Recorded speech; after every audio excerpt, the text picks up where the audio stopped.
This Pax Day video is all about the most efficient one-plot base design. I'm going to be showing you how to fit all and every and a huge amount of refining and crafting stations in a kind of a spirally tower-based build that's very easy to access. You only need the one single plot. The plot doesn't need to be squared up against 4 other bases. And before we begin, let me just talk about location real quick, because location is everything. If you build near one of these respawn stones, you can use the unstuck feature to get back home very quickly if you are within range, massively shortening your gathering and, just resource acquiring time. Also, the flatter the earth, the better for building. This one has a little bit of a bump on a hill. Not a big deal. We can work around that. And you do want to avoid these big trees because they will respawn and poke through your base. So let me show you what most people are doing with their homes. Like, for instance, my neighbor here has a roleplay house. This house doesn't serve a gameplay purpose. It's very inefficient for just, like, he made a little bed-looking thing. No, that's kind of funny. But as roleplay as it is, it has no game benefit. So the base we are building is purely for game mechanics and not to have a big castle tower or a house like over there. Let me show you a few examples of some bases. So this first base is what I would dub the parking lot, which it is efficient. However, this is 10 plots, and as a solo player or a player who's not in a guild, you don't have access to 10 plots. Now, let me show you the forge. Look how big the forge is. This thing is massive, and if your entire plot is a roleplay house, you'll never be able to fit this anywhere, but we're going to make it fit. Also, there's another building called the windmill. This is an even bigger and wider and just obnoxious building, which is more of an in-game building that you're going to need to have. And again, if we're going to fit all of this on one plot, along with your regular furnaces, all of your crafting tables, all of your storage, your kilns, your charcoal kilns, and even the bigger kiln, which takes up even more space. And as you can see, this parking lot design, along with, double water wells, this parking lot design works, but it is 10 plots long. And, no, the chest design there was not on purpose. Okay, now we have, like, pretty much other houses. We have, like, roleplay stuff here. This tower serves no purpose at all. It looks like it's just storage for whoever owns it. This house, it has some, like, beehives, and when you look inside, some crafting tables and some, like, alchemy tables. And, again, it looks like a house, but it's being very inefficient with its build, with its kilns outside. Again, all of these are multiple plots. Then you have the big role players of the area, which is this entire massive super guild that just built a ton of walls and houses and castle-looking things with a bunch of their stuff literally just outside. And so, again, this is like very, efficient in its space, but it's all one floor. And because this is a big guild, they can get away with it. But for a single plot, this would be like your whole plot on the ground floor level, not leaving room for all of the other stuff that we may need. But, these big guilds could actually learn a thing or two from the single plot efficiency I'm going to show you in this video. And this will be a rather long and lengthy video. Here's a massive super house someone's building, and yeah, on top they could put a bunch of stuff. But again, this is essentially just a parking lot, but the wood version and not concrete. So again, we're going to go for a one-plot master efficiency that even a guild could build, and, have all their crafting, all their refining, all of their everything in one little plot, and then they can use all of their other plots for roleplay reasons if they choose to do so. Alright, let's get started here. Now, a few other things about your plot. If you place it next to a main road, you cannot be blocked in, walled off, or gate kept by a guild. Also, if you build your plot next to someone else's plot, it will extend a little bit as a rectangle, which I'm using as a storage base of operations to get this thing started. I won't really be using it, but it will extend your plot size by a very tiny fractional amount. Now, of course, if you're able to build it, between 2 or more buildings, you may or may not be losing some space here, because the plot will extend or not extend based on who's around you and what's around you. In this case, we lose a little bit of a corner there if I were to build there. But building, like, we have our regular circle, and if I, attach it to a plot, it will extend into a square, which is really nice. It will, like, this would be even more efficient, but I'm mostly building this based on a solo plot that is the shape of a circle. Alright. So, the very first thing we're going to do is build the core, which is going to be a middle ramp that accesses the entire base, but we also need it to be as stable and as tall as possible, and here's how we're going to do that. We're going to start with the stone pillar foundation, and we're going to try to build it close to the border, not this close, but back it up a little bit like so. There we go, and we're going to place that down. This is our very first building block. Then what we're going to do is we're going to get the 45-degree log beams. You could also, if you want, use wooden beams. I honestly don't know if these give you more stability. I don't think so. They didn't in alpha. But what we're going to do now is we're going to rotate the beam here. We're going to attach it to the bottom like this and have it poking out. So as soon as, as soon as it's green like that, there we go. We're going to put that right there. Very good. And then we're going to attach another pillar here, the stone pillar foundation to that, which, as you can see here, it's 2 outside of the border, and it won't exactly work. So I need to back this one up a bit more, and I'm going to do that until I have it all set up. Once you have it set up just like this, you're going to then use the regular log beam, and you're going to connect it on the bottom so that it's green just like that. Let's swivel it back around. It's a little hard to see because this one is wanting to go underground, but not attached to the log, but you need it attached to the pillar, which can be a little awkward, but once you have it attached to the pillar, you'll know, and then we can slap that down, and then we can do it at the very top, and then slap that down. Now, what this does is this massively reinforces and increases the structural integrity of the pillars, but this isn't going to be visible. This is going to be hidden inside of your stairwell, which is your middle access to everything that we're going to be doing here. So, when I go to construction and I go to stone stairs, what I can do now is I can attach the stone stairs like so. So, go ahead and slap that bad boy down. And now, these pillars aren't going to be at your entrance. They're going to be attached to the stairwell, but the stairwell is not going to be this, far down either. We're going to actually raise the stairwell up as much as we can, to the point where we are essentially going to be able to get up this by jumping, because we want to access the bottom floor without jumping, but the first floor, it's just more efficient. It gives us a taller base, and we need to really maximize space. But if you make it too tall, you can't climb this, right? So I think this is possibly climbable. Let's see. So, no, that is not climbable. And you just knock it down 1 notch until you can comfortably climb this stairwell. So, let's try again. So, is this one climbable? And the answer is still no. And this will depend on your environment. But you just keep trying, and we'll knock it down 1 more there. And now, the stone, or the log might be in the way, but no, it's not. So, I'm going to continue to do this until I get it right. Now, once you have the first stair down, you have to do the pillar thing on all 4 sides for every stair. This is so we can maximize the height. So I'm gonna take the pillar and I'm gonna attach it, preferably to the top here, but we can't because it's not tall enough. But we're gonna attach it to the top of the stairs, attach another one slightly below the stairs, and we're gonna again do that on this side here. So there's a pillar, and then another pillar inside of it, and now we have to do those cross beams again on every single side. So again, I take the 45-degree beam. And I want to make sure that, yeah, it's poking out like that. Make sure I angle it this way. Then go ahead and slap it. Hold on. Make sure, there we go. Angle it in just like that. Go on this side. Make sure we angle it in just like that. And yes, it's going to poke out on the side, and that's okay. Alright. So that's the cross beams there. And then we need to do the horizontals, which are here. Go to log beam. And then, again, it's going to poke out on the bottom, and that's okay. So, go ahead and slap that there. And then, preferably, you target the pillar. That way it's attached to the pillar. Because the game is weird when it comes with stability here. Go ahead and attach it there. And then do it again for the top. So, it's a little harder to aim. And the camera's a little weird sometimes. You might have to zoom in or out.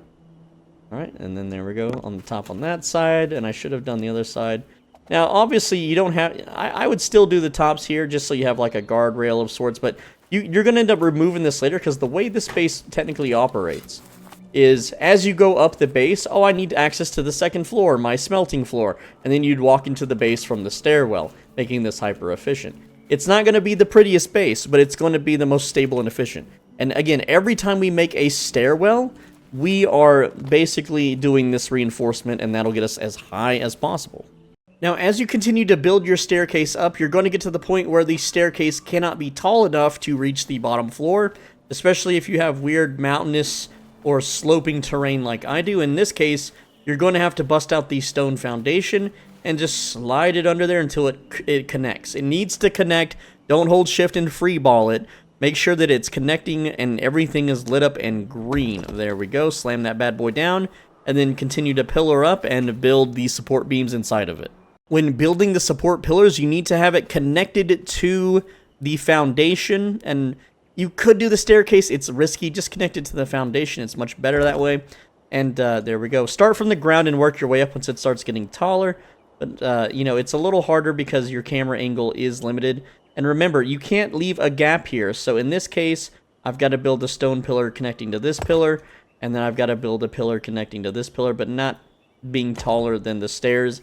Unless you want it to, but that is kind of wasted real estate. So far, it's looking like this. Also, when doing your support beams, yes, you will need the vertical ones for the second level, but for the first level, once I have a support beam, say, attached right here, the horizontal one, when I go up a level, it's the same support. And so you don't have to double down. Now, at the top, though, I do recommend it, even though it's going to poke out a little bit on the stairs. That's totally fine. And it can be hard to angle your camera, but you can build from a very far distance, so just make sure that you have walking room, or you can build it from above. Whichever way that you prefer, just make sure those support beams are in place. So once you have about 4 staircases up, here we have 1, and then 2, 3, 4. It's going to turn from dark green to light green, not quite a yellow. From here, what you're going to do is you're going to build surround the outline of your stairs with ground foundations, but also in the middle where your stairway is, and yes, I built extra little pillars here just to test stuff, not because I needed it. Build the foundations out into your border. So this is my border, and if I look up, this is where the stairwell essentially would be. Now, on that center foundation, you're going to build the following, and I'm going to show you how to do this. So let me just place a random foundation just to kind of give you an example. And what you're going to do is you're going to use the stone pillar on each of the 4 corners. You're going to put the pillars down first before anything else. And then for each level, what you're going to do is on the bottom levels, you're going to connect a stone wall foundation and make sure that they are connected to the pillars. Don't have them like randomly angled, you know, out of the way. And for whatever reason, that one's red, and it really shouldn't be because this is the ground level. Oh, it's because I'm out of clay. Well, I'll just grab some more clay real quick, and that's why it's red. So just keep that in mind, too. And let's just, there we go, grab some clay. Pull this back out. It's like, what? Game, are you bugging? Also, yes, I'm aware I'm about out of stone, but we're going to aim towards the wall, make sure that it's closed, just like so. And you're going to repeat until your wall, as you go up, eventually your walls are going to become red. And when they do, you're going to use the half wall foundations, which is this one right here, short stone wall foundation. So you can see here that we have a wall, wall, wall. And as long as they're not red, it's fine. Then, not like these are all orange. And I don't know why there's a gap there. It's not supposed to be a gap there, but whatever. And then this is me experimenting with stuff. But essentially what it looks like, and I'm going to have to climb up this thing here. And I'm going to talk about the height limits and then where we go from here. But let's go ahead and climb up. Now, at some point, we're going to use regular foundations. I'll get to that in just a bit, because this is how you get higher up. So yes, you're going to have to do a little bit of parkour in your base. It will slow down navigating to the top floor, and that's fine. But once you get high up enough, you're going to use these, what did I say they were called? They are called short stone wall foundations, and you'll connect, 3 at a time to connect your wall. And this is the height limit right here. This is literally the height limit. I even tested it with ladders. So we go up here, and I've got another pillar, and then, wow, that's jank. And then we go up here, and this is as high up as you can get on this plot of land. Now, this is, I believe, a 7-story height limit. The only way to get any higher is to have 2 plots and build against a cliff, a very flat cliff facing, that also has a drop-down valley beneath, kind of like a river or something, because that doesn't count towards the height limit. I don't know. It's weird. Or just build on a mountain if you want to get higher up. Of course, if I built like up here, if you're even allowed to build on that mountain, we could go higher up. But you can only go with a 1 plotter with no cliff face up to 7 stories. And you can see here that there's other buildings around me. And, you know, other people are building tall stuff too. But let's see. Yeah, like here's a tall one, I think. Yeah, so you can see I'm standing at the very tippy top, and I'm towering over basically everyone else's stuff here in the area. And, yeah. Also, what is this? Oh, that's the... Here, let's zoom out a bit. I know it's nighttime. It's a little hard to see. Increase your brightness. Like, you're not a real gamer if you haven't increased your brightness up, okay? But yeah, you can see here the next tallest building is this one.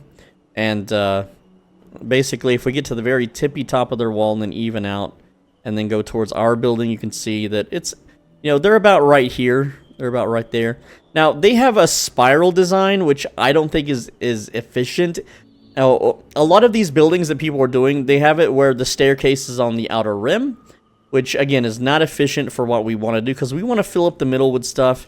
And, like, you can see here, they just got started. To add walls and floors, it just won't work.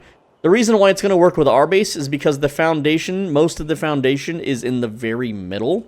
So we don't have to build out as much to maintain the upper floors. And just to kind of show you what I'm talking about, I'm gonna do a little drawing now of how this is gonna work. So here we have a screenshot of the base, and so on the ground floor, we're going to be able to have a bunch of crafting stations, whatever it is you want. And then as we go up, we're going to have kind of a flooring here that's gonna encase like this whole area. And I can't scroll down anymore, so you'll just have to pretend. And it's going to circle around the lower area, you know, going around there, and then coming back around kind of like that, right? And then on the next level up, we'll do green. So we go up a little bit more. And then that green, well, that's not enough. We want a little bit more like that. So then the green level is going to circle around like this. And let's get that drawing. There we go. Right around behind there. Well, actually, no, it'd be more like right around behind there, as you can see. And then circles back around. I know I can't draw 3D, but you're just going to have to like use your imagination just a little bit. All right, and then the third one we'll do red. We get up to like here. That's going to circle around. Now, it's going to get a little narrower because the higher up you get, the less flooring you're allowed to use. But it's still very, very efficient. And then, you know, circling back around there and then coming here. And then we'll do blue. I think you guys get it. But like around right up here will be the final layer. And it's going to look a little something like that. So, and then the way you work is, you know, on the very, very top layer, we'll make this one, what's a good color? We'll make it black, okay? So we get the top layer. You know, it's going to circle around like this. And this is going to be your furnace. That's your furnace. And then this is going to be your windmill. I don't know why. And then this will be whatever other big thing, like your big-ass charcoal kilns if you want. It's whatever you want to do. Now, keep in mind with the build limit, that also includes building. So what you don't want to build on the very tippy top because then you won't be able to build. So the biggest building right here is the furnace. And the furnace is just 3 pillars. So from the build limit, you want your final floor to be 3 pillars down. Keep that in mind. And if you're wondering about the regular furnace, then it's just 1 pillar. So again, you want a little bit of roof room so that you can have room to build stuff like this. So as you can see, with 1 pillar here, I can easily safely place a floor over the furnace. But for this, what is this, the forge, the basic forge, it's a little tall. It's a tall boy. So if I try to put the roof over that, it won't work because it's too tall. So you have to build it over 1 pillar for that floor. Keep in mind, another tall building is the water well, as if you try to put a, you know, floor down, it's too tall. And if you want to do the measurements yourself, here's how to do it. So we've placed 1 pillar and we know that's not tall enough. So I'm going to align a second pillar on top and then go mouse wheel up once and then twice. and then 3 times there, put that down. And then when I grab the roof, hold on, I'm hitting the wrong buttons. Whenever I grab the roof and then try to connect it, it is now tall enough. Woo! So what we can do is we can remove that pillar, and you get everything back, by the way. You're not wasting resources or anything, thankfully. And we can this time go up 1 and 2 and see if that's tall enough for the floor. And most likely it's not. It's not. So we need to go up 3 from 1 pillar. I'm doing pillar measurements. And you'll need to measure the flooring on some of these too. For instance, the furnace here, it's a 3x3. But you really want more than a 3x3. You want like maybe a 3.5 by a 3.5 just to fit this bad boy on the floor itself. Also take note of space-saving things like stacking charcoal kilns on top of each other. Now, as a solo player, you don't really need too many of these. I think like having 4 and 1 big one is more than enough. That can take 20 to 40 minutes to fill up every single day, depending on how often you want them filled. But in this case, I needed one pillar and then 1 mouse wheel scroll up above it in order to place, oh, no, there we go, yeah, in order to place the floor. There we go. So yeah, just keep that in mind. So now that we have our measurements, I'm going to make the water wells on the bottom floor because aesthetically that makes sense. You know, you're not going to draw water. Even though you can, the game will allow it. You could make a water well in the sky. It'll work. Maybe they'll patch it by the time this video comes out. So what I'm going to do is I'm going to make sure that I have a, what is this, a floor foundation. I'm going to put a pillar down. So there we go. That's 1 pillar down. And then we're going to count 3 up from that. So we're going to go 1, 2, 3. And now I know my water wells will fit. Even though this is the highest point of the hill, when I go down here, I'm going to have even more room for those things. But like when I go up here, it's a little iffy. But this is where I want my first roof to be, right here. And so that's going to be the bottom level roof. When doing the floors, you're not going to do floors attached to floors like this. You're going to attach, for safety reasons, your floors to your pillars. These are your foundations of sorts. So there we go. And I'm out of wooden beams, otherwise I'd be able to place that one down. So here is an example of how all of this would work. So let's pretend we were down here and we mined a bunch of stuff. We got a full inventory.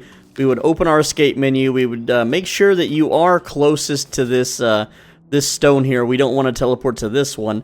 But once we know that we're closest to this one, besides that one too, you know, we'd kind of be right about here on the map is when we can teleport. We go to settings, we go to unstuck, we confirm it, and that's going to put us right next to the guide stone, and it saves us a good, 5-minute walk or whatever. And over the course of a 12-hour play session, when you do this enough, it's going to save you a lot of time. You finally get back to your base. Here it is. Nice open concept. So down here you got your water wells, your whatever it is you want. In my case, it'd probably be all the baking stuff, the wine making stuff, anything that uses water. So all the cooking stuff, all the massive amount of storage chests would be lining all down here. Not right there. This is just my little construction getup. Would be down here with, again, all of the cooking stuff, all the spit roast, everything down here. And then, climbing into the base, we have the next level. This would be like the charcoal kilns. You can see I have 2 of them stacked up right here. We'd have like the furnaces kind of lining the outer border, something where we could walk all the way around. I didn't have a lot of wood, so I didn't like do each and every floor. And then, as we circle around, we can go back up to the next floor, and you could either fall into it like so, or you can just jump, climb into it however you want to do.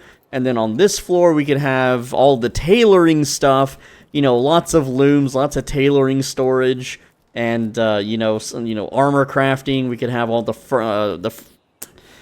blacksmithing stuff if we wanted, all the leatherworking stuff on this floor.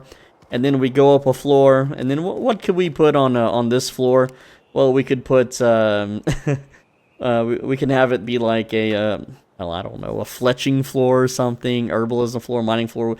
The point is that we still have way more floors that we can add, at least one more before we hit the the ceiling cap. And on the very top can be your windmills, your actual huge-ass forges, and furnaces, the advanced ones. And then at the very, very top, you could put, like, your little roleplay throne or anything of the sort. And this build, it doesn't take a lot of materials, alright? It doesn't take a lot of resources at all. It is very cheap to make. It's very quick to make. And once you make it, you will have a hyper-efficient, very different base. Because, look at this, dude. Do you want to be like everyone else in this game? Look, house, house, house, tower, castle thing, house, tower, castle, house. All right. Parking lot, house, wooden parking lot, empty plot parking lot, half parking lot, house. I mean, come on, this is what everyone's doing. Who is going to have a base like this? You can be the coolest guy in your neighborhood. I'm not kidding.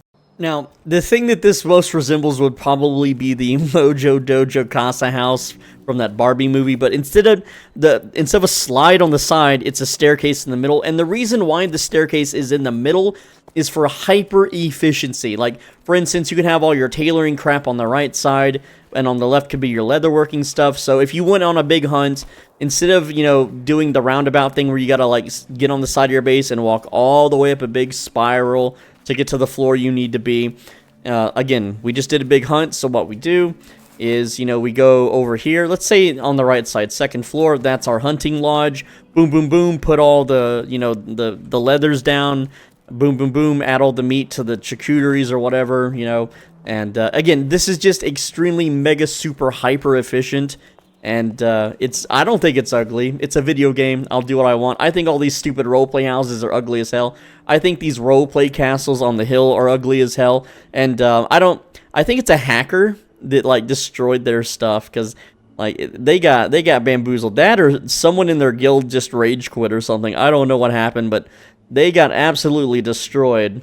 And again, like, this stuff, this is what everyone's doing, bro. You gotta be different. You gotta be hyper efficient, okay? I mean, you got the castle, you got the parking lot, which is what I'm currently using.